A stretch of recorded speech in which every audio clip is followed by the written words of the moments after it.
volarán hacia la pampa el alma y la voz. Es una reserva provincial dedicada al cuidado y protección del bosque de Caldén. Es un lugar muy lindo, muy saludable, muy tranquilo para venir a visitar. Está abierto durante todo el año. Las cosas más importantes para hacer es la caminata y el ingreso a la naturaleza. Hay 3 ambientes distintos marcados en el lugar, que los podemos denominar el salitral, el bosque y los médanos. Hay unos senderos de casi 1 hora de duración aproximadamente, donde se puede estar en contacto con la naturaleza.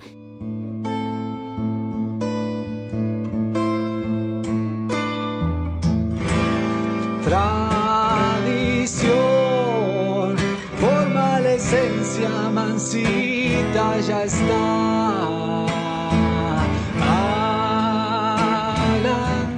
Luro es el introductor en nuestro país del ciervo colorado y del jabalí europeo.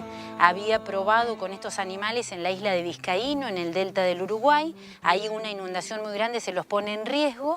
Entonces, emparentado con Roca, con Ataliva Roca, su suegro le cede 3.000 hectáreas para poner esos animales a salvo. Al ver la adaptación de esos animales al clima de la provincia de La Pampa, decide organizar un coto de caza.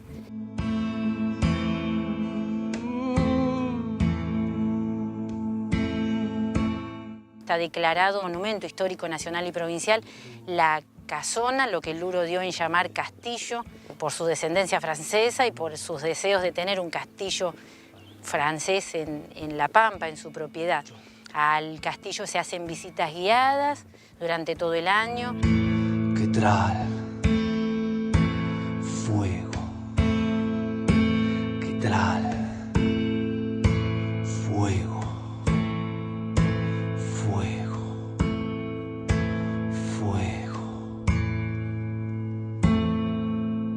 Creada por Pedro Ligario Luro, es hoy un Museo Histórico Nacional, Museo del Castillo.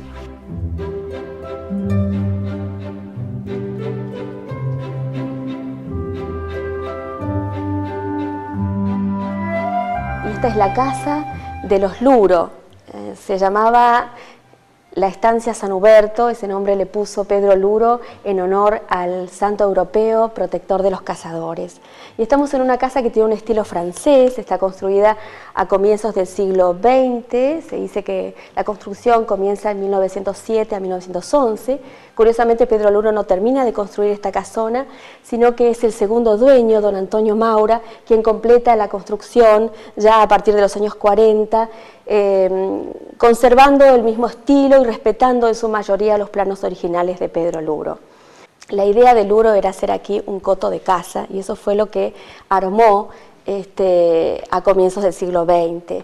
Y esta era la residencia, ¿sí? El casco de la estancia entonces de los Luro. Estamos en el salón, el living, el estar, sería un lugar particular de la casa, y lo llamativo de este lugar es esta chimenea que es traída de Francia. Su estilo es barroco, es de roble francés tallado a mano. La anécdota que tiene esta chimenea: Pedro Luro era habitué en un restaurante en París y cada vez que iba al restaurante le ofrecía dinero al dueño para comprársela. El señor nunca accedía hasta que un punto Pedro Luro, cansado de insistir para comprar esa chimenea, decide comprarse todo el restaurante y de esa manera puede traer la chimenea acá.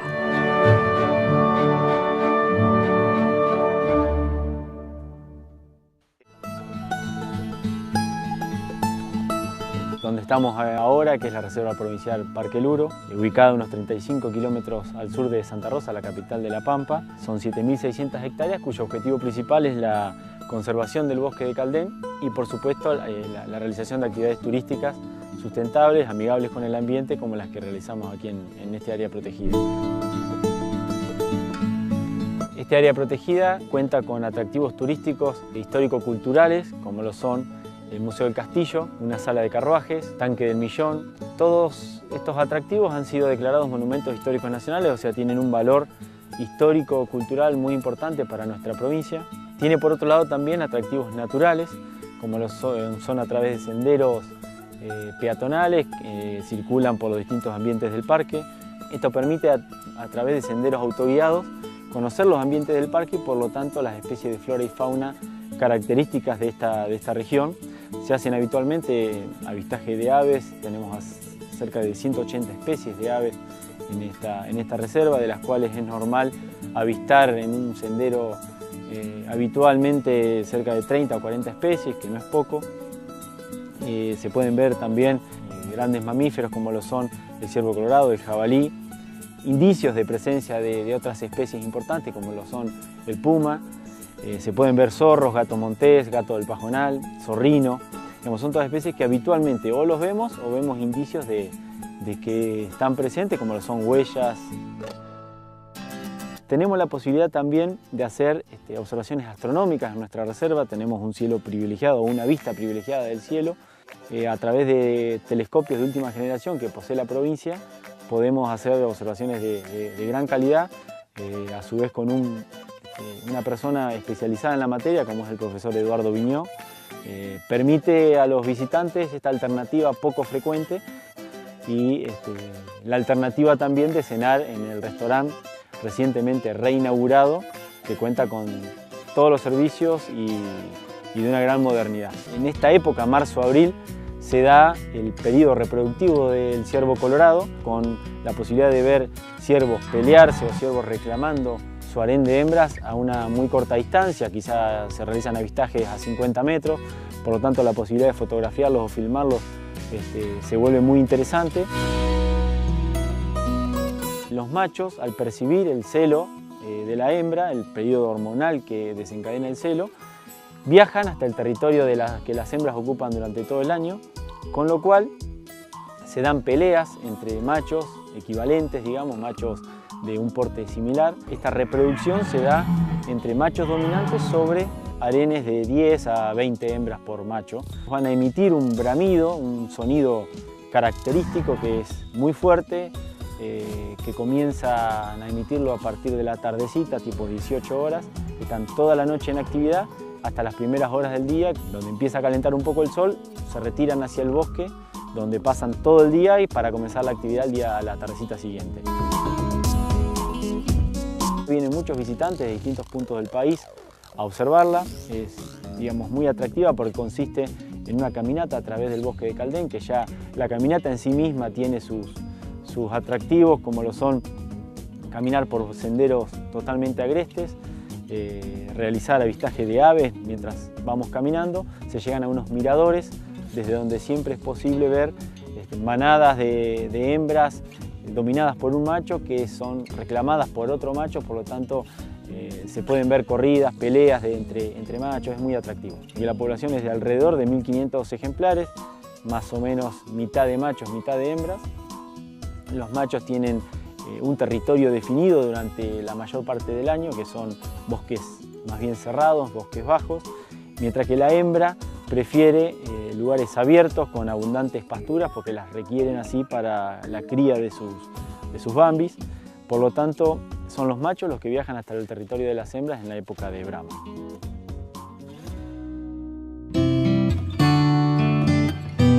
No es necesario esperar a marzo o abril para observar ciervos, sino que durante todo el año cambia un poco el lugar en el que están residiendo, pero se los puede observar y hacer, como les decía, observaciones a través de fotografías, filmaciones y demás.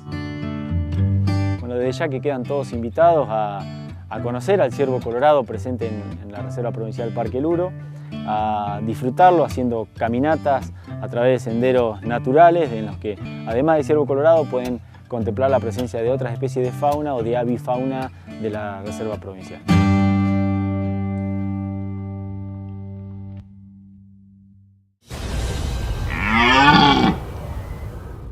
Únicamente en este lugar lo vas a ver.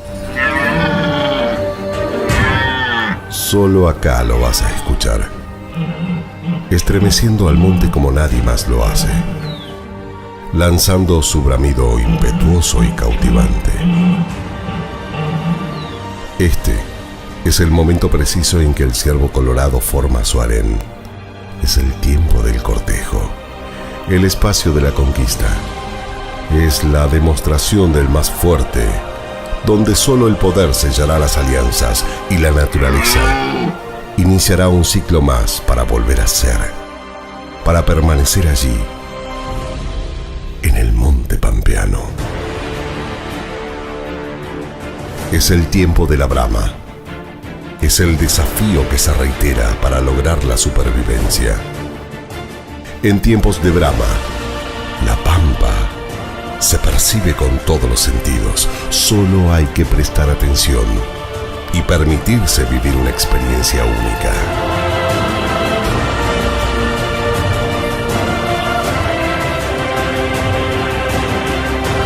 Brama en la Pampa. Reserva Provincial Parque Luro, Secretaría de Turismo, Gobierno de la Pampa.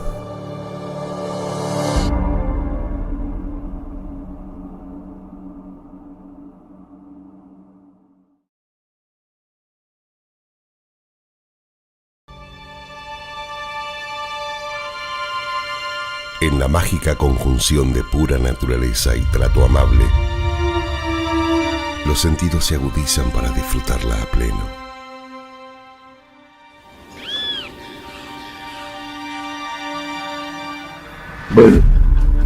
Desde los verdes a sus ocres, con sus ríos esquivos, su gente dispuesta a sus tesoros y rarezas, ahí está, tranquila, segura, extensa, inmensa. Así es la Pampa.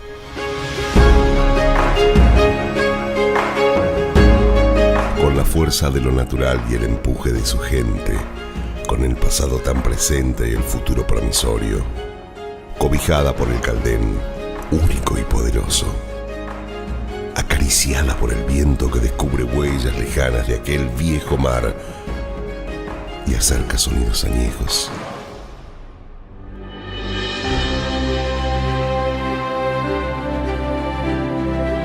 Celebrada en cada pueblo por el fruto de su tierra y el cielo, ese cielo, pincelando cada día un final irrepetible y emocionante. Y ahí nomás, todo lo demás. Llegar, encontrarse, disfrutar, reír, relajarse, vivir. Original, auténtica, incomparable, generosa y dispuesta. Es simplemente la Pampa y te espera para disfrutarla.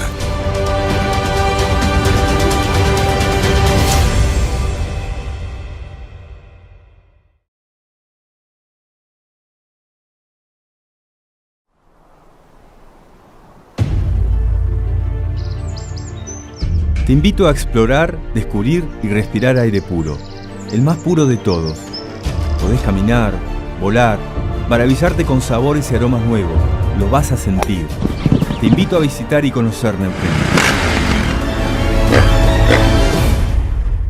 Te vas a enamorar de la calidez de su gente, de sus volcanes y montañas. Neuquén es un lugar bendecido con paisajes naturales únicos, capaces de conmover cualquier corazón humano. Una tierra misteriosa, majestuosa, romántica. Aquí encontré culturas ancestrales y árboles milenarios que me llevaron a conocer lugares habitados hace millones de años por otros seres, dinosaurios. ¡Qué increíble! Visité Neuquén y me enamoré de su gente, sencilla, apacible, hospitalaria. Y ni hablar de la gastronomía y sus excelentes vinos que forman parte de este paraíso patagónico. En este rincón del mundo vas a poder sentir lo mismo que sentí yo cuando miré sus cielos y bebí el agua de sus ríos. El latido de su alma, el pulso vital de esta tierra. Sentí Neuquén, lo tiene todo.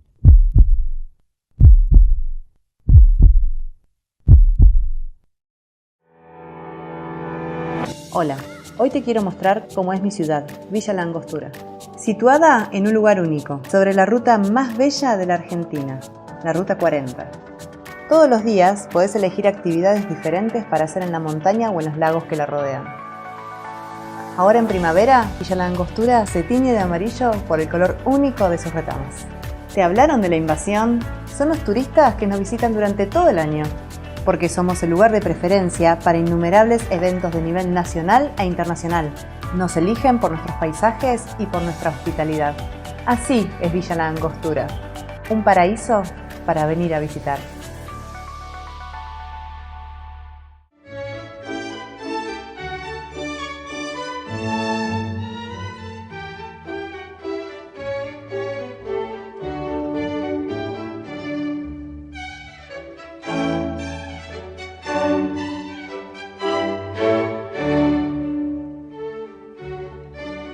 Hola, ¿qué tal?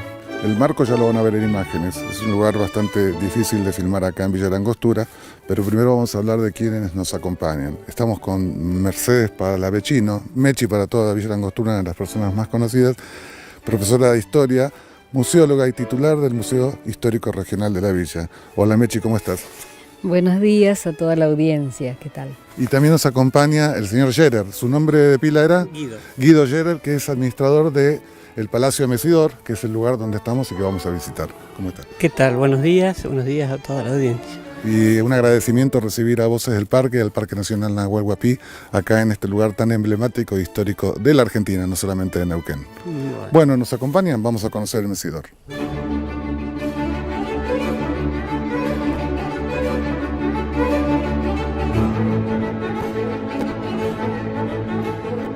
El Mesidor es un pequeño castillo de estilo francés, rodeado de jardines, construido a metros del lago Nahuel Huapi, en el casco histórico de Villa La Angostura, en la provincia de Neuquén. Fue realizado por el arquitecto Alejandro Bustillo en el año 1942, a pedido de la señora Sara Madero de María. Su nombre hace referencia al 10º mes del año, en el antiguo calendario francés, que había instaurado la Revolución Francesa, y significa mes de oro, en alusión a las espigas que irradian una tonalidad dorada en esa época del año.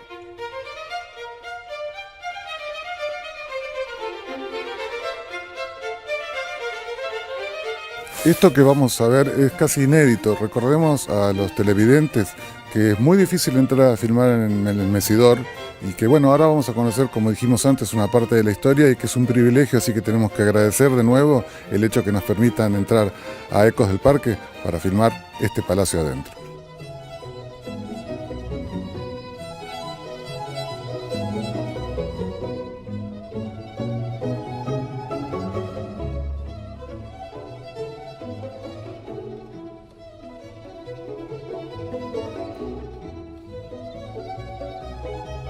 Mechi, estamos en el salón principal del Castillo Mesidor, como te gusta decirle vos. Vamos caminando un poco, vamos a acercarnos a la biblioteca. Quería preguntarte, este castillo, aparte de ser famoso porque hubo presidentes democráticos confiscados o presidentes a los que les picó alguna avispa, ¿por qué no nos contás un poco qué significa el Mesidor, cómo llegó hasta acá, por qué Bustillo trajo esto? Bueno, yo lo que tengo entendido es que cuando se crea Parques Nacionales, en 1934, Ezequiel Bustillo interesa a gente de su clase social, o sea, sus amigos, sus parientes, sus familiares, para que vengan a esta zona, ¿no? Estamos hablando de una época en que todavía no existían las provincias patagónicas, que se hacen provincia en el 58, las reglamenta la Ley de Provincialización de los Territorios Nacionales, Frondizi. Entonces estamos hablando de que estos eran gobernaciones. Y Bustillo, de alguna manera, trata de que acá venga su gente conocida, sus parientes, y Sara Madero era prima hermana de él por parte de la madre, ¿no? Entonces él la entusiasma y compran 32 hectáreas y su hermano Alejandro, el arquitecto, le hace el diseño del castillo.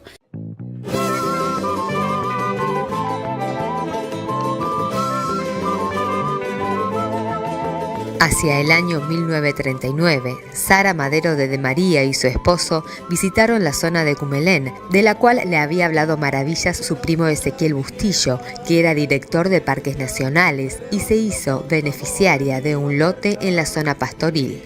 Por aquella época, Parques Nacionales, con la finalidad de poblar la zona de la naciente Villa La Angostura, entregaba lotes mediante licitación, con el compromiso de edificar antes de los 5 años. Con el fallecimiento de sus padres, Sara Madero encomendó al reconocido arquitecto Alejandro Bustillo la realización del mecedor, quien tomó de la casa del Dr. Schutz de San Isidro, Buenos Aires, algunas pautas para el diseño que se fue ampliando y mejorando hasta finalizar en una imponente construcción de estilo francés. ¿Nos puede contar cómo se preserva el interior del mecedor, los muebles, cómo son, cuál es la historia? Lo que se trata es de mantener lo original de mecedor. Los muebles casi son todos de la época de la casa, salvo algún par que hubo que cambiarlo, pero el resto de los muebles, los sanitarios, todo es de la época de la casa. Igual que los libros de la biblioteca, todo eso es original, y lo que más se trata de mantener es eso, que la casa sea siempre original.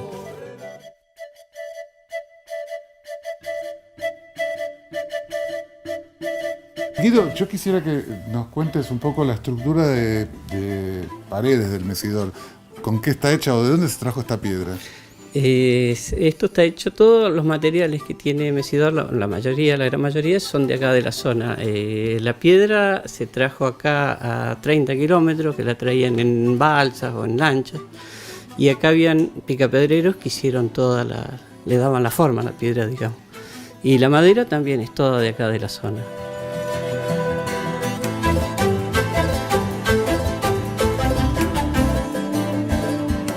El arquitecto Bustillo, al tanto del temor al fuego que tenía la propietaria, utilizó material ignífugo, granito de la zona, para la terminación exterior y estructural. El techo es de pizarra gris y el revestimiento interior de madera fina de ciprés que fue traída en lanchones desde Bariloche. Inicialmente se hizo una pequeña casa de troncos sobre la misma costa del lago, y el primer casero fue el húngaro Alberto Bernas, quien además, como excelente carpintero, realizó trabajos de fina terminación para la propiedad. La construcción, propiamente dicha, se inició en febrero de 1940. El constructor fue Pedro Longaretti y los trabajos finalizaron en enero de 1942.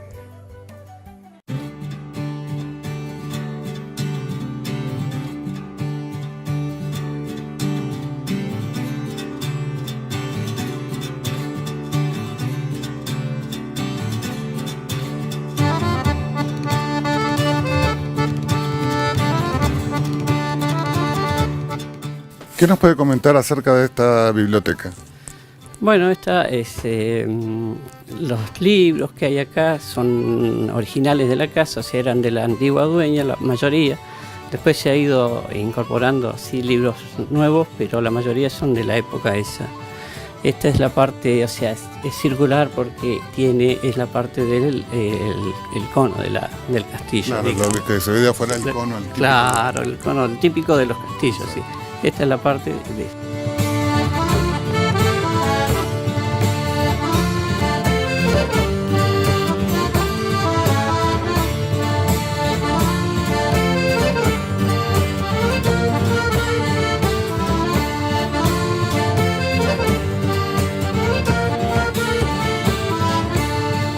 Sí, arriba están las habitaciones y los baños. Tiene 5 habitaciones arriba.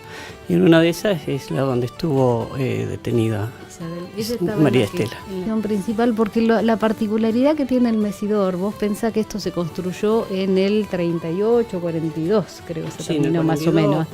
Más o menos, o sea, en los comienzos de Parques.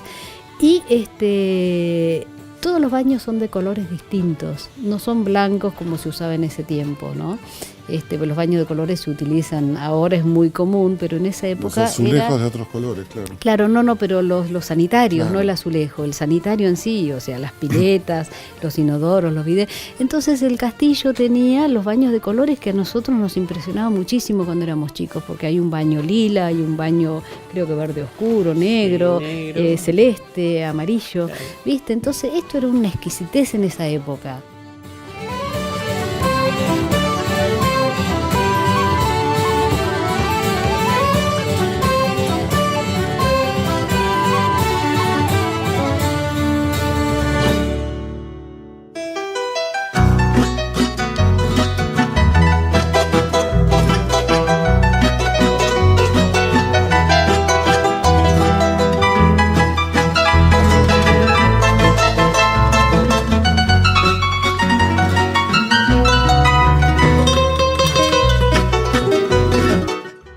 Esta es el área de servicio, ¿verdad? Esta es el área de servicio. Acá siempre estuvo el personal de seguridad, de mantenimiento, la gente de la cocina en esta zona del palacio, que vendría a ser el ala sur. Claro, el ala de servicio que tiene acá arriba. 3 habitaciones, un baño y abajo está la cocina, el office y la oficina y un comedorcito de servicio. ¿Y actualmente hay gente acá? ¿Hay cuidadores, guardias? Sí, bueno, durante el día estamos todo el personal que trabaja y en la noche queda un sereno.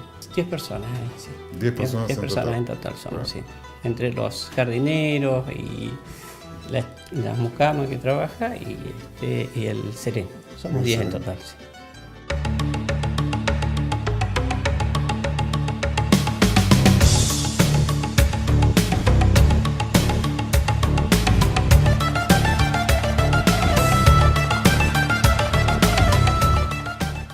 En el año 1964, la provincia de Neuquén hace una oferta por la residencia, que estaba en venta, por 17 millones de pesos moneda nacional, que se consideraba por debajo del valor de mercado, y la legislatura la aprobó por la Ley 388 para ser residencia oficial del gobierno de la provincia de Neuquén, condición que además impuso la propietaria, motivo por el cual, para poder alojarse allí, es necesario tener la invitación por parte del gobernador.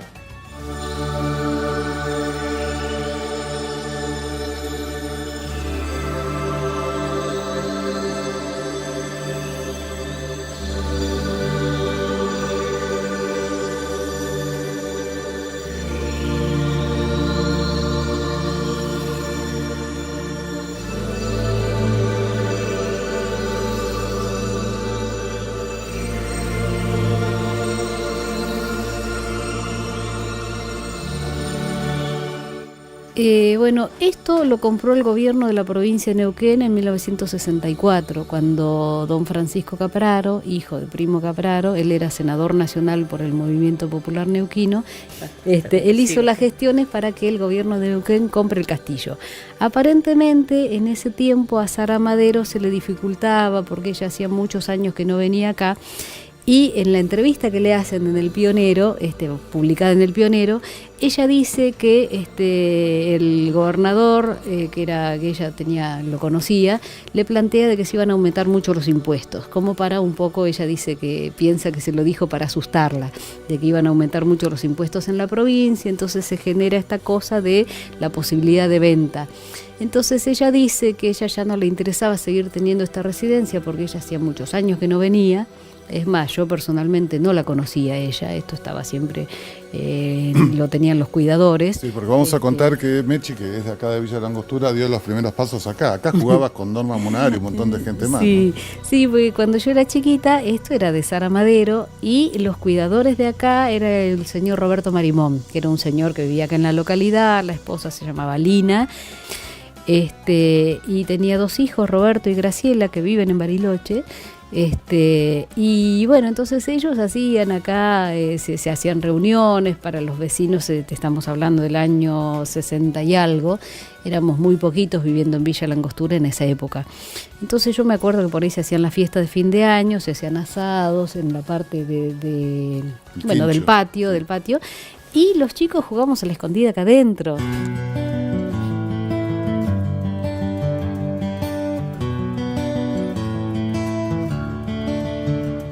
En la residencia se hospedaron para descansar los presidentes argentinos Juan Carlos Onganía, Raúl Alfonsín y Carlos Menem.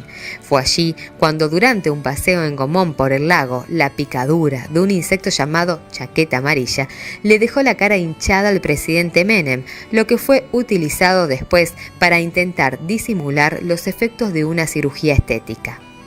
Pero estaba desfigurado. Pero él vino acá. ¿Se hizo acá la cirugía? Él vino y... después de hacérsela. No, él vino acá, así me parece que vino el médico acá y le hizo la cirugía. Claro, porque necesitaba unos días. No fue cirugía, fue cuando te implantan silicona. Y los periodistas le preguntaron qué le pasó. Claro. Y él dijo... La avispa. Un caso especial fue el de la presidenta argentina María Estela Martínez de Perón, a quien se mantuvo detenida en esa residencia luego que el 24 de marzo de 1976 fuera depuesta por los militares. El 24 de marzo, a las 6 de la mañana, llegó María Estela de Perón a la residencia, traída por los militares. Nosotros entramos a trabajar a las 8 de la mañana. Cuando llegamos nos encontramos con todos los militares, o sea, la casa rodeada de militares, el castillo. En la entrada teníamos guardia que nos revisaban todo lo que traíamos, presentar documentos. Todo eso fue lo que nos pasó esa mañana, la primera mañana. Nos encontró de sorpresa porque no sabíamos que ella estaba. El trato con la señora María Estela fue muy bueno. La señora era una persona bastante sencilla para tratarla. Ella se levantaba en la mañana, hacía su aseo, todo eso, y desayunaba en la habitación. Yo le llevaba su desayuno. Los primeros días, como 10 días más o menos, ella desayunaba, almorzaba y cenaba en su habitación y no salía de la habitación. Después de 10 días, más o menos 10 días, sí, recién ella empezó a bajar a la sala, al comedor. Ella almorzaba en el comedor con los oficiales, con el comandante, pero muy buen trato con nosotros. Conversaba con nosotros. ¿Y cómo se le veía el estado de ánimo? Su estado de ánimo era bueno. Por lo menos ella se notaba que lloraba a veces. Ajá. En sus ojos se notaba. Pero ustedes nunca la vieron llorar. Pero jamás la vimos llorar. Ajá. Nunca. Ella conversaba con nosotros así, cosas de ahí, pero claro. Pero nunca no se quedó así sin hablar, y bueno, siempre estuvo conversando conmigo, o sea, conmigo y con la otra chica. Que eran las más cercanas. Éramos las más cercanas porque nosotros íbamos directamente con ella. Claro. Era en la habitación y en el comedor. Claro. ¿Y durante esos días alguien la llamó por teléfono, algún familiar? No, nadie. No, porque no era permitido. Y ella estuvo acá más o menos unos 9 meses detenida, y estábamos conversando con Guido que esto estaba militarizado. Villa La Angostura estaba el ejército en pleno. Se habían corrido rumores de que los montoneros pudieran hacer un atentado contra María Estela, entonces como que estaba totalmente militarizada Villa La Angostura. Y después la custodia personal de esta señora, la gendarmería estaba afectada directamente. Lo que pasa es que teníamos militares en la mesa, arriba en la habitación no, solo en el pasillo. Antes de entrar a la habitación hay un hallcito. Ahí había un oficial. Ella se quedó tranquila. Yo pienso que habrá pensado siempre, en algún momento me van a llevar a mi casa o me voy a ir. Claro. Voy a quedar libre. Yo pienso que ella siempre pensó eso, porque nunca nos comentó nada de afuera. Claro. Siempre una conversación de mucama y huéspedes. Claro. Una conversación de esa, nada más de los paisajes, cómo era acá, que esto. Por lo tanto, entonces... Conversaciones muy... de siempre, domésticas. Claro. Por lo tanto, nunca pudo mantener una relación amorosa con alguien adentro, nunca la vieron, nada. Sí, nunca la vimos, jamás. Pero bueno, ella tuvo una relación amorosa ahí con el comandante, ¿cómo se llamaba? Algo de verde, ¿cómo? El comandante que estaba ahí dentro de la residencia. Sí, porque siempre había un comandante. Habían 3 o 4 oficiales. Ajá. Y después el resto era todo soldados. Soldados, claro. O sea, ustedes sospechaban que algo pasaba entre ellos dos. Sí, en un momento, una noche nos dimos cuenta. Ajá. Antes de eso no. Claro. porque no se veía, no se demostraba nada. Claro. Hasta que una noche nosotros no nos dimos cuenta, sino se dio cuenta el oficial más cercano, Ajá. que es el que yo digo que quedaba en el hallcito, ese. Después en el pasillo habían soldados. En las habitaciones dormían en las otras habitaciones dormían los otros oficiales. Claro. Y el comandante. Por eso es que uno de los oficiales se dio cuenta que el comandante había ido a dormir con la presidenta. Claro, claro. Ahí fue donde se dieron cuenta, o sea, claro. ¿cómo fue lo...? Ahí fue donde se armó un problema grave. Ahí. Ah, sí. Sí, urgente el oficial urgente llamó. ¿Lo sacaron? Y lo sacaron al comandante, lo llevaron a una habitación preso. Lo pusieron preso en una habitación a él. Ah. Como estaba María Estela, la señora María Estela, estaba él. Ella estaba arriba y a él lo pusieron en una habitación abajo. ¿Y estuvo mucho tiempo preso él? No, estuvo 3 días hasta que vinieron a buscarlo y trajeron otro comandante. Ah. ¿Y ella salía de paseo a algún lugar, la llevaban? No, solo una vez por mes la sacaban vestida de gendarme, pero en el recinto del Mesidor, ahí adentro. La sacaban todo. No recorría el pueblo. No, para nada. Ella de adentro del Mesidor, de la residencia y del lugar de terreno, jamás. No era permitido. Uh-huh. Ella salía con 4 comandantes, 2 de cada lado, soldados, gendarmes. En esa época estaban los gendarmes. Primero estaban los soldados, 10 días o 15 o un mes, no me acuerdo, y después trajeron gendarmes y se llevaron todos los soldados. Entonces después ya era todo gendarme, no había más soldados. Pero estaba ahí la llevaban a ella, la sacaron, pero después de unos meses, de 2 meses, empezaron a sacar afuera, a tomar aire. Uh-huh. Y ahí 2 soldados de cada lado, 2 gendarmes de cada lado. O sea, siempre estaba bajo custodia. Siempre. Uh-huh. La llevaban abajo a dar una vuelta donde está la cabañita. Todo eso recorrían con ella. La sacaban a caminar, porque realmente tenía que caminar, tomar aire. Así que con nieve, con lluvia.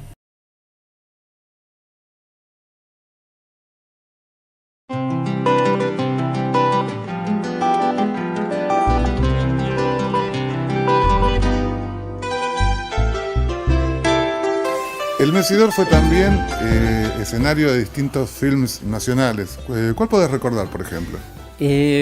Bueno, acá sí, Sandro filmó una película en el año 72, yo era muy chico, pero me acuerdo de la gran movida que hubo. La película se llama Siempre te amaré, y ahí salen imágenes de acá, de Mesidor, incluso acá dentro, en la sala, en la terraza. Y después, bueno, en el año...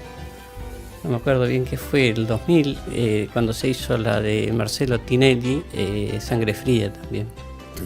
Se filmó acá también, que fue también una gran movida de eso. Bueno, así que también tenemos set de filmación entonces. Sí, también ha sido escenario de filmación en Mesidor.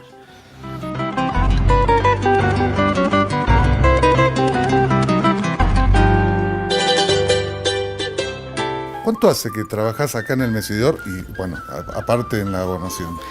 Yo estoy trabajando acá hace 33 años. Yo entré en el año 81, cuando estaba el gobierno militar todavía.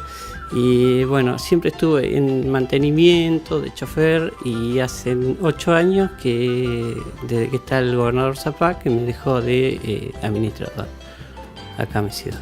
Sí, me parece importante que una persona que trabajó tantos años llegue a tener un cargo, ¿no? Porque el conocimiento que él tiene no es el mismo que el que pudiera tener un administrador que viene de repente de otro lugar.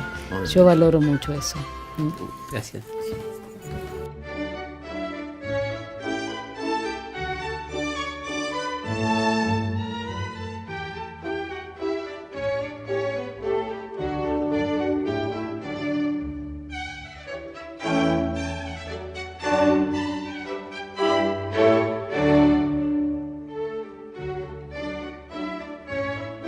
Ante todo, agradecer especialmente al gobierno de la provincia de Neuquén el habernos abierto las puertas para poder filmar este pedazo de historia de todos los argentinos, porque el Mesidor tiene que ver con la historia de todos los argentinos.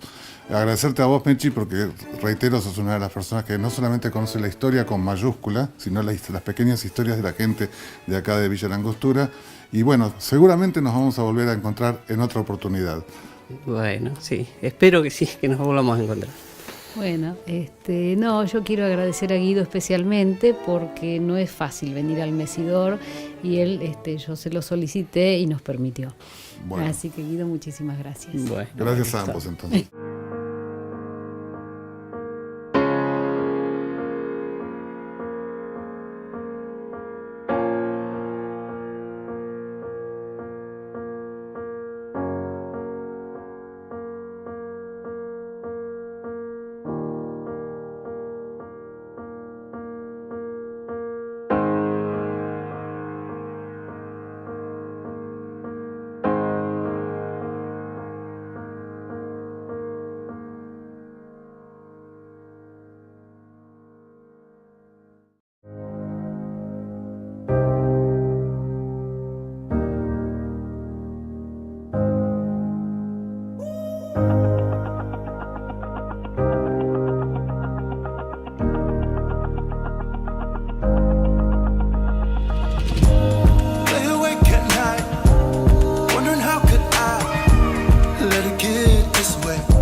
I need another story, something to get off my chest.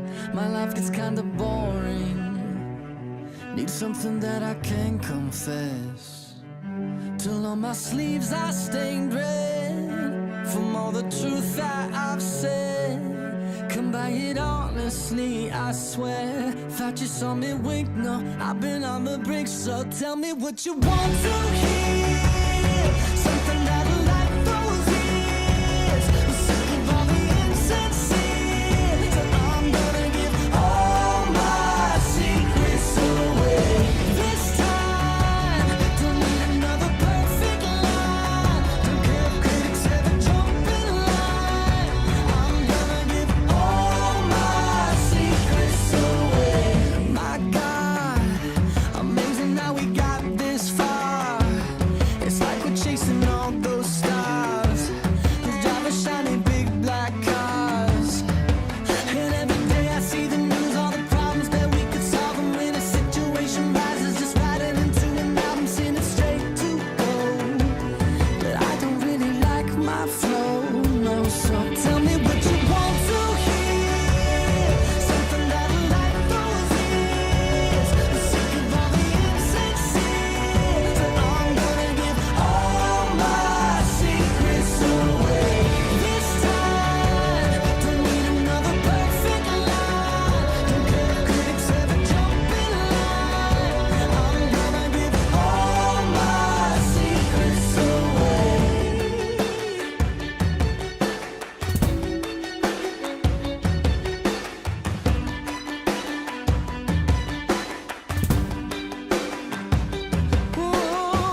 Soy Juan Aubert, anfitrión turístico, y quiero contarles la historia del Hotel Correntoso.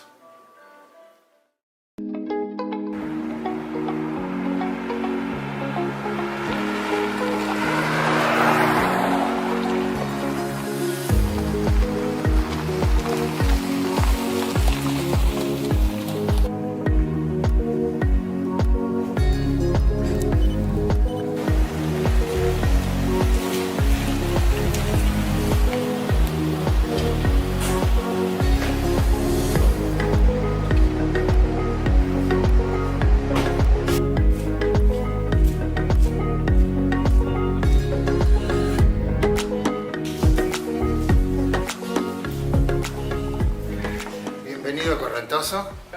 Muy buen día, amigos. En esta oportunidad les quiero mostrar el Hotel Correntoso, ícono del sur argentino y con una historia centenaria. Para ello nos acompaña nuestro amigo Juan Aubert, conocedor como pocos de la historia de este espectacular lugar. En este paraje inhóspito para aquella época, en 1903, llega Primo Capraro, que se transformaría en el fundador del Hotel Correntoso. Ya en 1907, con Rosa Mayer, que fue la esposa de Primo Capraro, comenzó a través de su pensión de Doña Rosa en el paraje Correntoso este principio de hospitalidad y atención personalizada que tradicionalmente el hotel fue sembrando a lo largo de la historia. Y así es que hoy en el actual Hotel Correntoso se ha podido llevar a cabo ese ensamble entre la historia del hotel, de aquellos fundadores pioneros de la Patagonia como Primo Capraro y tantos otros, y el sentir contemporáneo de lo que es hoy la hotelería. Ya en 1917 comienza a funcionar formalmente el Hotel Correntoso. Así es que hoy cumplimos 102 años y siendo uno de los hoteles más antiguos de la Patagonia. Y para que podamos tener un parangón, en 15 de mayo de 1932 recién se funda Villa Langostura. Quiere decir que el paraje Correntoso fue la primera población en la zona, en la zona de los 7 lagos.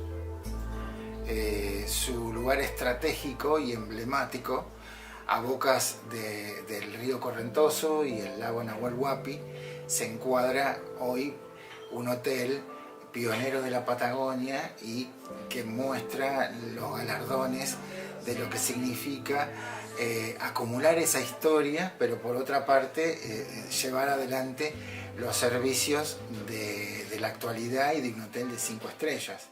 Nosotros...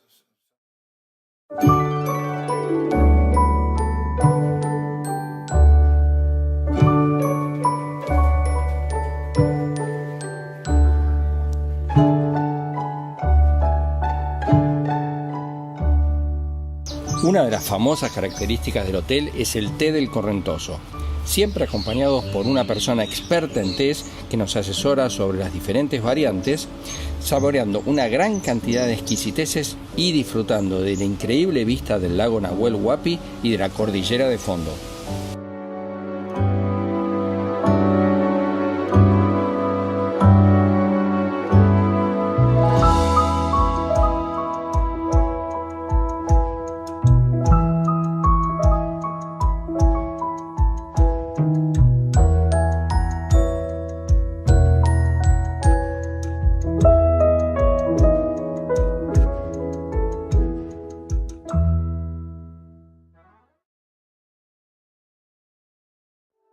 Lo que conserva el hotel hoy es ese estilo ensamblado de la historia tradicional con lo contemporáneo.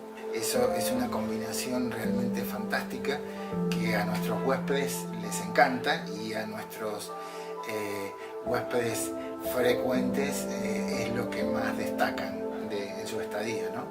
La calidad, la atención, la calidez. Nosotros apuntamos a esa atención personalizada y única, desde el nombre de nuestro huésped hasta las necesidades y los gustos que tiene.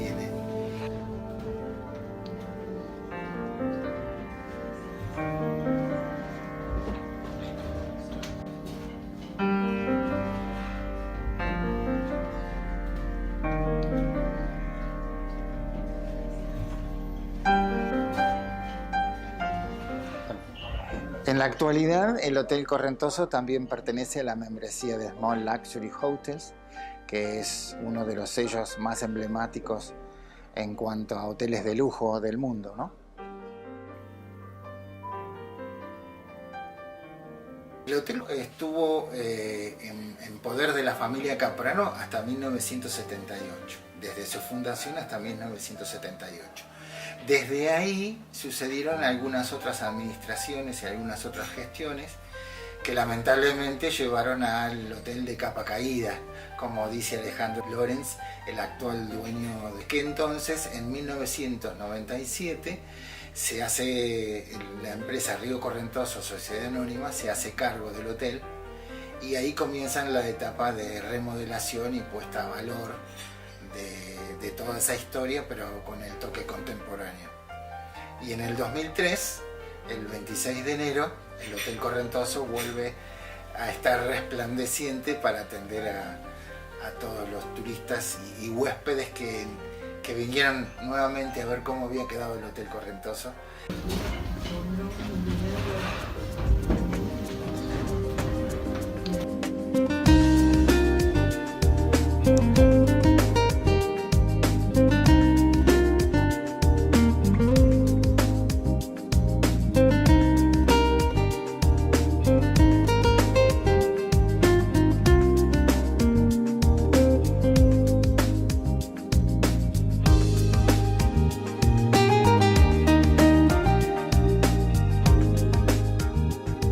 Cuando se puso a valor el Hotel Correntoso, lo que trató de rescatarse es toda esa tradición a través de lo que se podía recuperar en cuanto al material y en cuanto a lo que era infraestructura del hotel. Los muelles que se ven, si bien así han sido ayornados a la época, existían en aquel momento y ahí atracaba el vapor Cóndor. El vapor Cóndor que comenzó en 1901-1902 junto con otro vapor a navegar el lago Nahuel Huapi, y bueno, también ahí hay una historia muy fuerte en ese vapor porque el material se trajo de Chile y se armó acá en la costa del lago Nahuel Huapi en la zona sur, en proximidades del Yao Yao.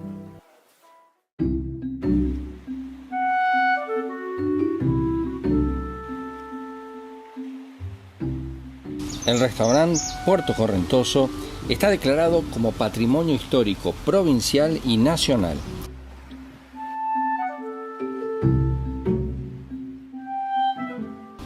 Inicialmente era el almacén de ramos generales y luego se convirtió en un restaurante concebido para reunirse y compartir historias entre los pescadores que llegaban al lugar.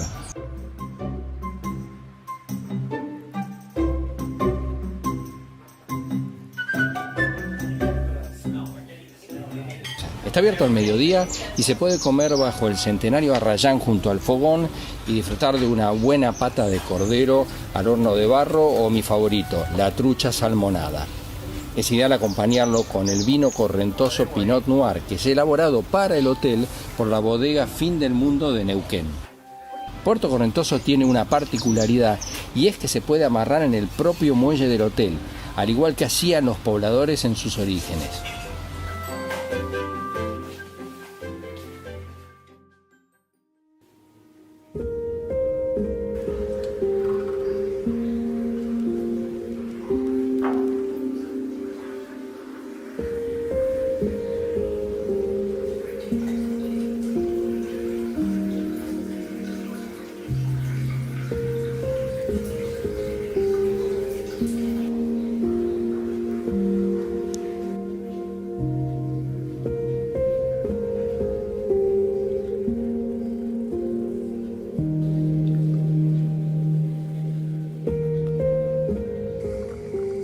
El spa es ideal para recargar energías con los servicios de sauna, masajes o solo disfrutando de la piscina in-out climatizada mientras admiramos el paisaje.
Al ir a Villa Langostura no hay que perderse de esta joya de la Patagonia, ya sea alojándose allí o yendo a disfrutar del famoso té.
Cuando viajó a Argentina, mi abuelo trajo muy escondido en el fondo del baúl la bandera libanesa, porque en ese momento solamente permitían enarbolar la bandera turca.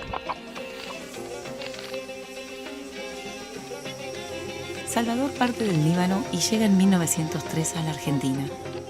Busca en América un lugar que se parezca a su pueblo natal, con montañas y mar. Se establece en San Martín de los Andes, que había sido fundada 5 años atrás. Y luego de que ya se estableció y tenía su casa en este lugar, fue en busca de su familia, que vino en el año 1910.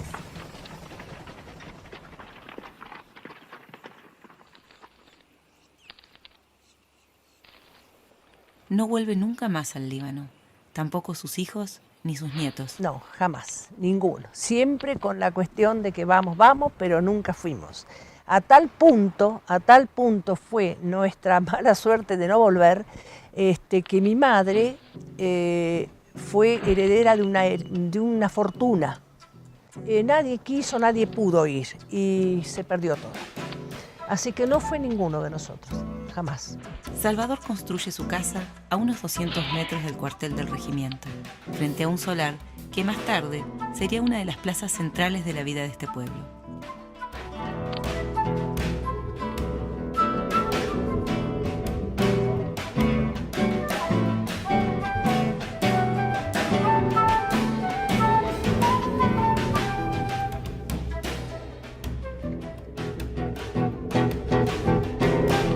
En esta casa, toda la parte de madera que hay en esta casa es la original, que tiene más de 100 años, que es donde vivieron mis abuelos. Bueno, esto era nuestro dormitorio de toda la vida, de las hermanas, las 3 mujeres.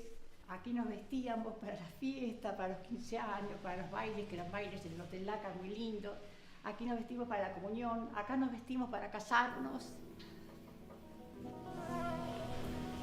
¿Ustedes dormían con la ventana abierta, no? Sí, en verano sí. No se cerraba nada. En verano la ventana abierta. A veces se le olvidaban de poner llave a la puerta del comedor. Dormían con la puerta sin llave. No pasaba nada nunca. Eran volúmenes simples con una construcción también sencilla. La idea era armar algo que sirva para protegerte lo antes posible y con los elementos que tenías a la mano, que eran los elementos que había en ese momento, la madera fundamentalmente.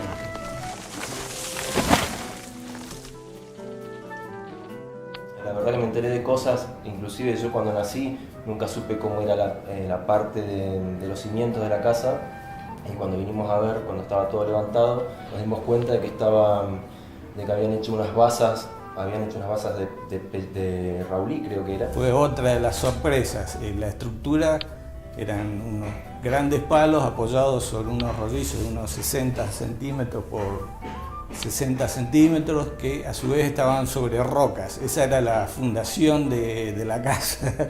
Contaban que las sostenían con piedra laja. Y eso me sorprendió, ¿viste? Porque imagínate las construcciones ahora. Y esta casa se sostuvo durante casi 100 años con eso, ¿no? Fue a pesar de los temblores, vieron un montón de movimientos que yo los viví en esta casa y te puedo asegurar que se movía muy fuerte y sin embargo nos resistió muy bien, ¿eh? Me pareció muy loco haber visto eso, que están justo acá abajo en este lugar.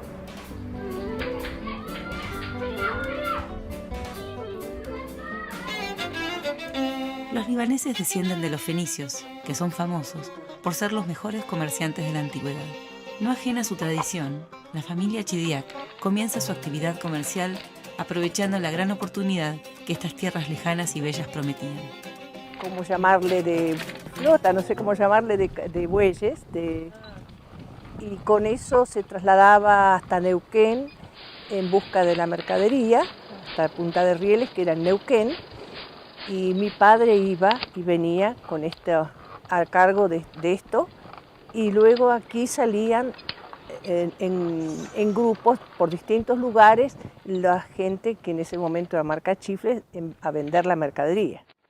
Por lo que me contaron a mí, la primera parte fue la donde estamos ahora, que era la parte de madera, que era mucho más más chica de lo que yo la conocí en realidad. Hicieron primero esta construcción y después el local de la esquina, que es el de material, digamos.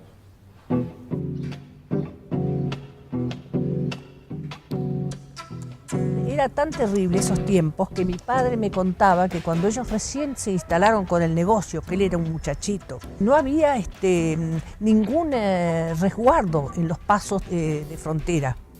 Venían delincuentes, pasaba cualquiera. Toda la noche se escuchaban tiros, al día siguiente se encontraban que habían matado a un paisano, que habían matado a otro, que se emborrachaban, se mataban en la calle. Entonces ellos, para proteger su negocio y protegerse ellos, dormía cada noche uno de ellos abajo del mostrador, escondido abajo del mostrador con la carabina al lado. Con una carabina al lado, de manera que al menor ruido pescaban la carabina. ¿Tuvieron algún acontecimiento? Salvador muere sí. joven. Sus hijos continúan con el negocio y arman una sociedad, Chidiac Hermanos. Todos se establecen con sus familias muy cerca de la casa. Uno de ellos, Zacarías, se casa en 1930 con María Yamun, también hija de libaneses, y se queda en la casa paterna. En ramos generales era todo. Entonces ellos venían y llevaban desde la hierba, el azúcar, el tabaco, la ropa, los zapatos, las botas, las bombachas de campo, todo lo que se te ocurra estaba ahí. Hilos de coser, agujas de tejer, ¿Salones de noche? todo. Salamandras también. Todo, había de todo. Todo esto es el negocio que mi padre hizo refaccionar, de material, sacando el de madera. Y el balcón, que es donde mi padre ponía las dos banderas en las fechas patrias. Ponía la bandera argentina y la bandera libanesa. Y esta parte de madera que hay acá, eso tiene más de 100 años de vida. Cuando nos adentramos un poco en la obra, descubrimos que la parte vieja estaba notablemente inclinada, tanto hacia la calle como hacia un lateral, entre unos 15 y 20 centímetros. Para poder enderezarla y llevarla a una posición vertical, como tienen que ser las construcciones, hubo que generar una estructura de hormigón del lado de afuera y desde ahí generar con varillas roscadas un elemento de sujeción como para, mediante malacates, que fue lo que hicimos, y criques, llevarlos a la vertical y sujetarlos con eso. Quedan algunos testigos que preferimos no esconderlos y dejarlos ahí por sobre el revestimiento nuevo que hubo que poner. Llévalo a la cocina. Ay, mira.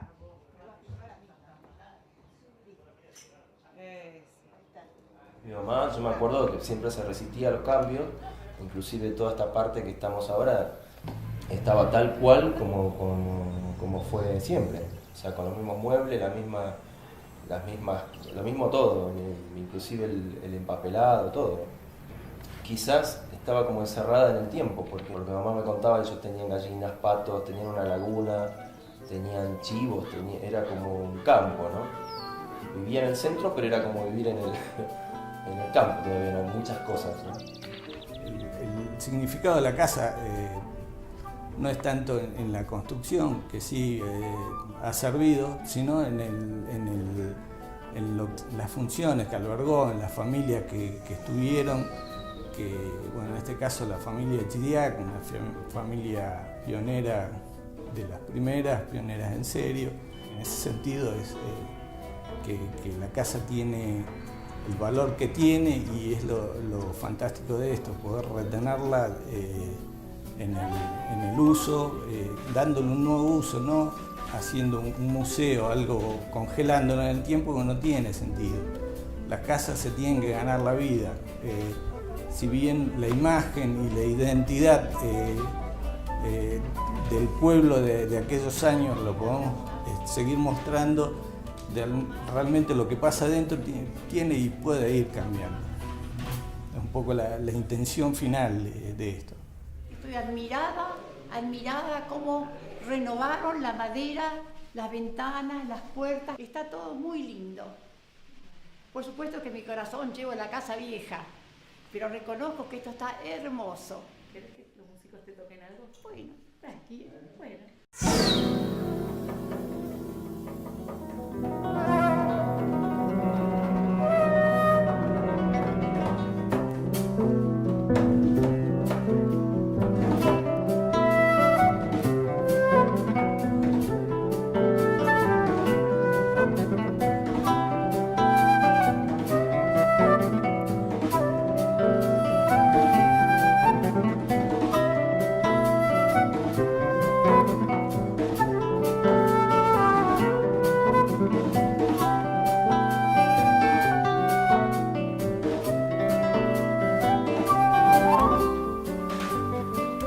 nuestro pueblo de cambios, edificaciones, transformaciones, esta casa de madera y la plaza que está enfrente siguen dialogando en silencio, intactas, mirándonos pasar.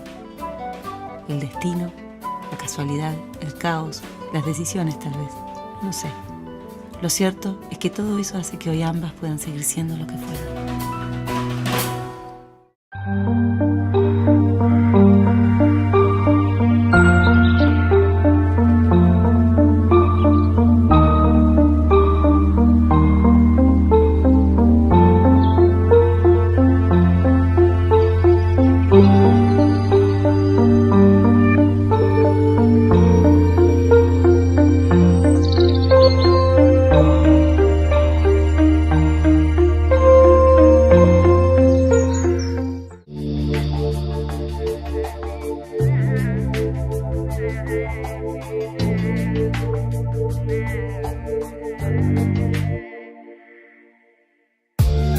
Nos acompaña, como en tantas oportunidades, la arquitecta Tili Solanas, quien ha hecho un trabajo realmente muy interesante de relevamiento de lo que es la historia de la arquitectura en esta ciudad.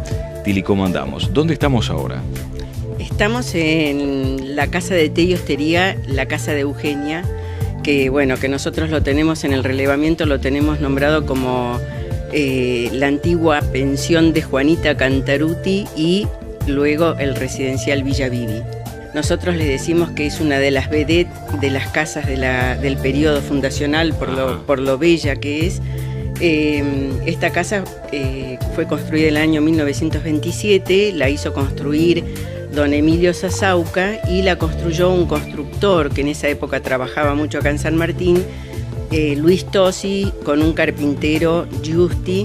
Y por lo general, dada la abundancia de los bosques naturales, se utilizaba la mejor madera que encontraban, que era la madera de Raulí. Esta casa está totalmente hecha en madera de Raulí, con toda la estructura que es la que se llama balloon frame, que es el sistema constructivo que se inició en Estados Unidos cuando se hizo toda la conquista del oeste, donde se decía que cualquier persona con unas tablas y un martillo y unos clavos podía construirse su casa. Luego toda esa estructura liviana de maderas se reviste tanto desde el exterior como del interior por tablas de madera, que esas tablas podían ser machimbradas, como en este caso, podía ser traslapo, tingladillo, en fin, diferentes formas de colocar esas tablas. Ahora, las primeras construcciones de esta época, de este periodo fundacional, ¿seguían algún estilo, alguna influencia arquitectónica de Europa? ¿De qué países? ¿De dónde venía la influencia? Y por lo general nosotros lo que vemos es que había una gran influencia de lo que se construía en el sur de Chile, que era una tradición europea. Recordemos que en el sur de Chile, a partir de mediados del siglo, de los años 1850, por ahí hubo una gran colonización alemana que traían toda su tipología con catálogos, y enseguida como la mano de obra aprendió esos sistemas constructivos. Por lo tanto, en toda la arquitectura del periodo fundacional nosotros notamos una fuerte influencia de lo que también se estaba construyendo en el sur de Chile. Y en este caso en particular, en esta casa, además tenemos una particularidad, que es que las ventanas se abren tipo guillotina, cosa que no es muy común. Eso es más una tipología de lo que es la arquitectura inglesa, ¿no?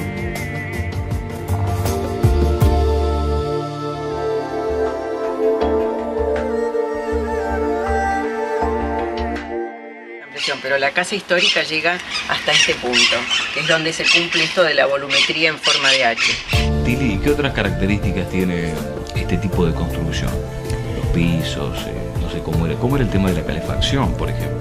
Este constructor hizo varias casas similares a esta y se caracterizan por ser una volumetría, que la planta es como una H, o sea que hay una parte central, que es la parte más importante de la casa, que vendría a ser el palito del medio del H, y después dos salas perpendiculares, que en general una era la parte de servicios, donde estaba la parte de cocina, lavadero, todo eso, y la otra el ala de los dormitorios. Y por lo general la parte central del H es donde estaba la parte del comedor y sala de estar. El techo acompaña toda esa volumetría con un techo a 2 aguas en la parte central de la H y después techos a 2 aguas que acompañan esa forma de las alas laterales. Con cielorrazos planos, también de machimbre de madera, pisos también de madera, y como en aquella época no había aislación ni de lana de vidrio para el clima, entonces la parte que quedaba entre el cielorraso plano y la pendiente de los techos quedaba como un ático frío, y el aire que ahí quedaba era como que hacía de aislante entre el clima interior y el clima exterior. Ahora, qué importante, Tili, es estar hoy recorriendo este lugar, este edificio que tiene tantos años de historia, por donde ha pasado mucha gente, muchos personajes, y hoy lo estamos viendo y muy bien conservado, ¿no? Claro, sí, realmente es maravilloso, porque lamentablemente los argentinos contamos con esta, yo no sé si es como porque somos un país relativamente joven, pero es como que en general recién ahora se está tomando conciencia de la importancia de preservar, no para preservar porque uno quiere que eso todo sea un museo, sino como que la importancia de tener muestras así de testigos, digamos, de la historia, como para realmente saber de dónde venimos y hacia dónde vamos, como para poder tener elementos para proyectarnos mejor en un futuro, teniendo los antecedentes de cómo eran las cosas. Y realmente es maravilloso poder en este momento estar acá en esta casa, como también en otras construcciones que así gratamente se están reciclando y se están preservando, se están poniendo en valor. Es como que está cundiendo la conciencia de lo importante que es eso, ¿no? Gracias, Tili, por acompañarnos en esta recorrida, ¿eh? Gracias a ustedes por...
San Martín de los Andes y su gente, recorriendo, conociendo un poco más la historia de aquella aldea de montaña y visitando, conociendo un poco más a sus personajes.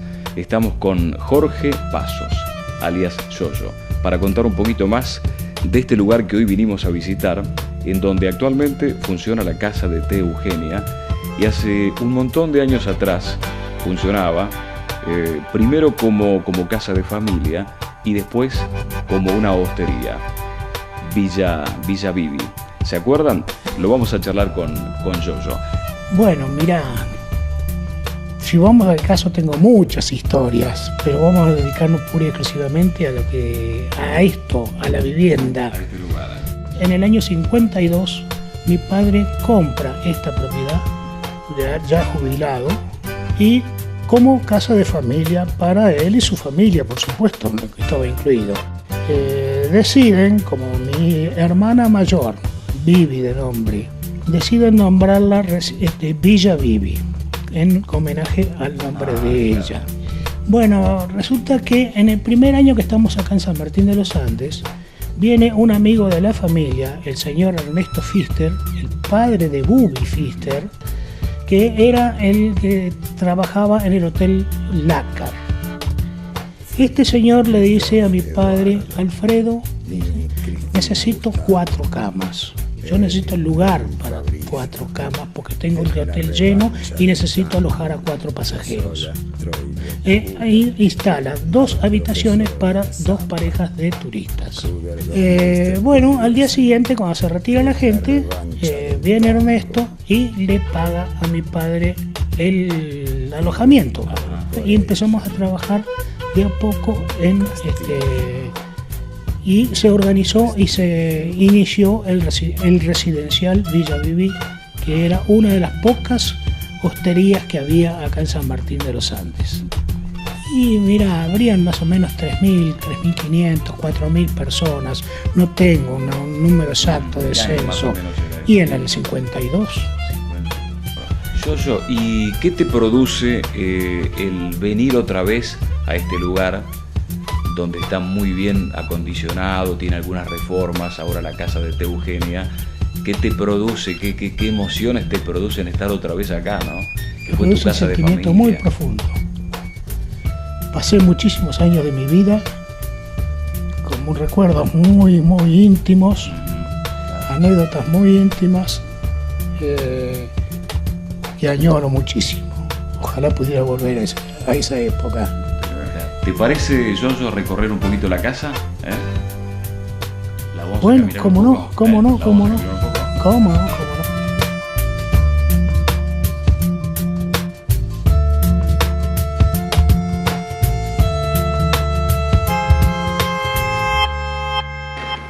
Mi padre estaba sentado en este lugar, que esto era la cocina, ¿cierto?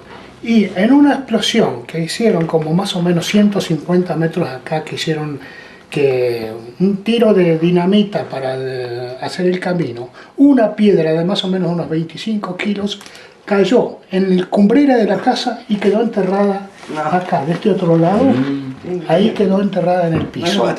Mi padre estaba acá, a 2 metros donde quedó la piedra. Pero zafó, pero ahí. Zafó por esas cosas de la vida. La cocina estaba instalada en aquel lugar, que era una cocina económica, a leña. Y en esta parte de acá había una mesa con unos bancos adosados a la pared. Ahora, el parque está muy lindo. ¿Usted tenía granja acá? ¿Cómo era la vida acá? Bueno, ¿Cómo se vivía, antes digamos? Cuando recién empezamos con el residencial, prácticamente era la única propiedad casi de toda la manzana. O sea, la única propiedad habitada. Entonces en la manzana teníamos una vaca, yo la ordeñaba, teníamos gallinas, y una huerta grande, porque éramos gente, mis padres habían estado muchos años en el campo, entonces se producían directamente en la casa. Era muy común en San Martín de los Andes tener huertas en los fondos del terreno. Sí, y en la época de la hostería, ¿te acordás de alguna visita conocidas? ¿Algún personaje que te acuerdes que haya habitado, que se haya hospedado en aquel momento acá? Sí. Estuvo Armando Bo con Isabel Sarli. Qué revuelo, imagino. Alba Mujica, filmando la película Fuego. Dormía en una cabaña que estaba acá atrás, que ahora fue demolida. Ajá. Y vivían directamente dentro de la casa. Estaba Armando Bo con todo su equipo de producción, vivían todos acá. Nos habían alquilado directamente la casa.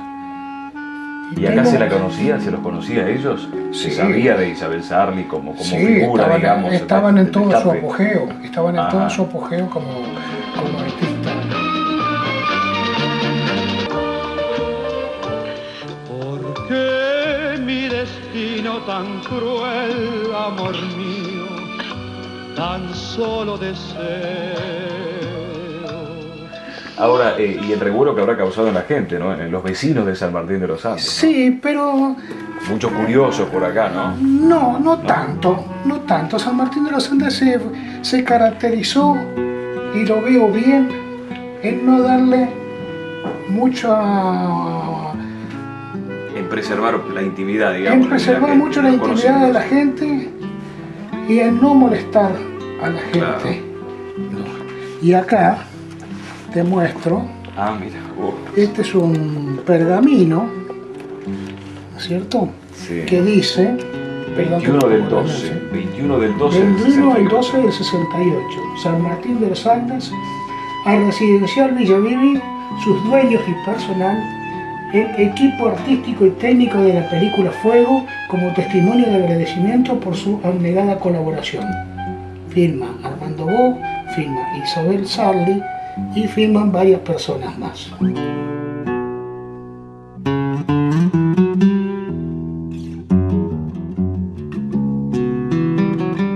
Yoso, gracias por habernos invitado a tu casa, es un poco tu casa esta, ¿no? Sí, Pasaron fue muchos años. Ahora está en manos, en muy buenas Tenés tantas manos. cosas, ¿no? Está en muy buenas manos. Ojalá siga así.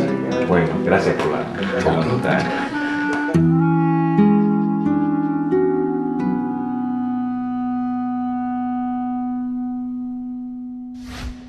Es momento de conocer un poquito más San Martín de los Andes, su entorno. Para eso vamos a encarar la Ruta 48, la ruta que nos lleva hasta Huaum, el paso internacional que nos comunica con Chile, a través de la Ruta 48, de ripio, generalmente en buen estado el camino.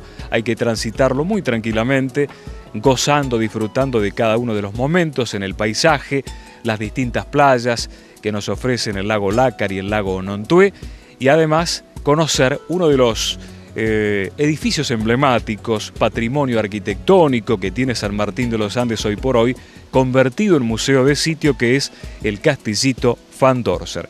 Toda su historia te la presentamos ahora.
Bueno, mi nombre es María Victoria Neira, trabajo en el Departamento de Obras del Parque Nacional Lanín y estuve trabajando durante la reconstrucción del Castillito.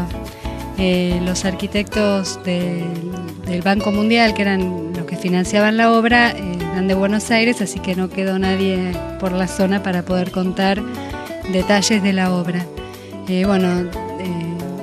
Como objetivo siempre se mantuvo la idea de recuperar la mayor cantidad de partes posibles y piezas de la estructura original. En algunos casos no fue posible, pero bueno, en bastantes sectores se pudo recuperar las piezas originales. La torre, el revestimiento de la torre en sus dos niveles, tanto exterior como interior, es la madera de Raulí original. La parte de abajo hubo que reemplazar el revestimiento por tablas de lenga, pero se recuperó bastante la estructura, lo que es la estructura portante, todas las piezas, la mayoría se pudo recuperar, un 70% más o menos, y las que hubo que reponer respetaron la sección y forma original.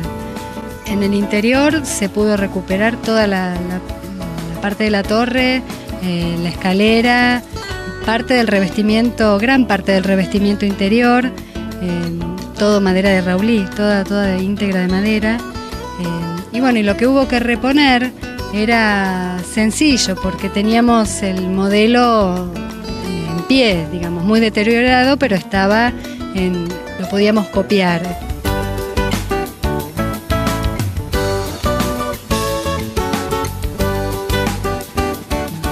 Después, la cubierta estaba totalmente deteriorada, es decir, todas las tejuelas originales que eran de alerce, hubo que desmontarlas.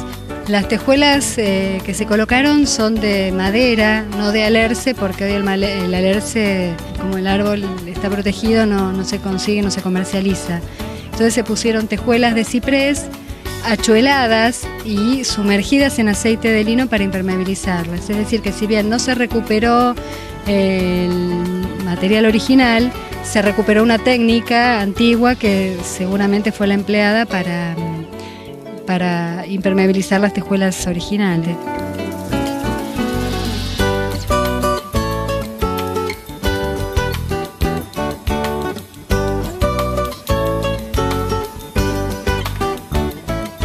El cerco perimetral lo sacamos de una foto, es decir, yo por lo menos no llegué, hace 15 años que veo el castillito y no estaba el cerco, pero en una foto vimos que estaba el cerco y se recuperó, digamos, se copió del cerco original y se colocó. Para tomar algunas decisiones recurríamos a los arquitectos de la Comisión de Patrimonio Histórico, a Tili Solanas, a René Gingin y Rosa Lobato, que ellos nos asesoraban en cuanto por ahí a alguna decisión de obra, como por ejemplo en esto de colocar el cerco.